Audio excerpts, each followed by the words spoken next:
I am Henry Nowak's father. To my left is my daughter Olivia Nowak, Henry's older sister, and to her left is Lucy Ross, Henry's Nowak's mother. The jury confirmed what we've always known. Henry's life was taken from him unlawfully, violently, and without justification. Henry was 18 years old. He was kind, ambitious, loved and full of promise. He had his whole life ahead of him, a degree to finish, places to see, and a future to build. That future was stolen from him, and no verdict or sentence will ever give it back. Henry did nothing wrong. He was one of the kindest, friendliest, and most inclusive people you could ever hope to meet. He was amazing in every way. On the 3rd of December last year, Henry was walking home from a night out with his university football teammates when he encountered Vikram Digwa, a man openly carrying a large knife on the streets of Britain. That knife was used to take Henry's life. He should have been safe walking home. Instead, he became another young life lost to the brutal reality of knife crime in this country.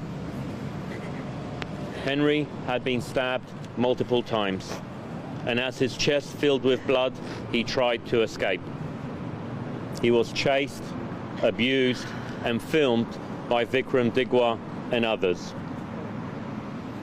When police arrived, Henry was lying on the floor, barely able to sit up and plainly in severe medical distress.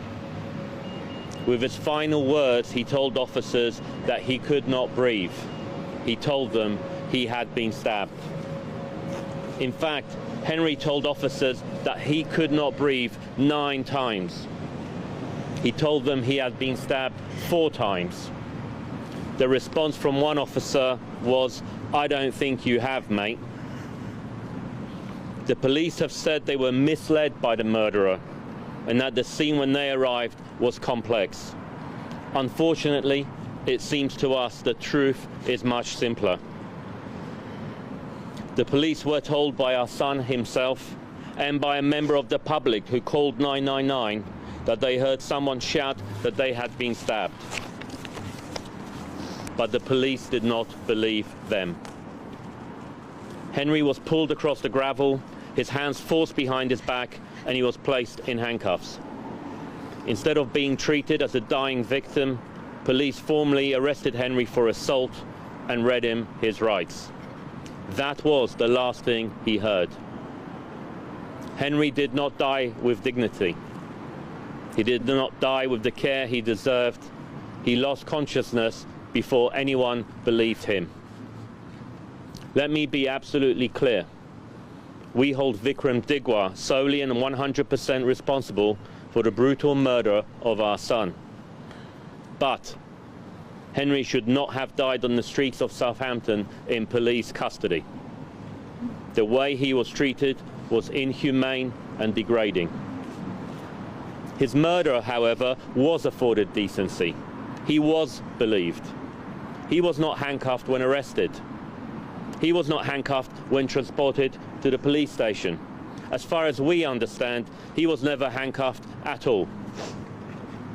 And, as Vikram Digwa himself told the court, whilst under arrest for Henry's murder, police even took him to the kitchen so he could choose his food. The contrast is unbearable.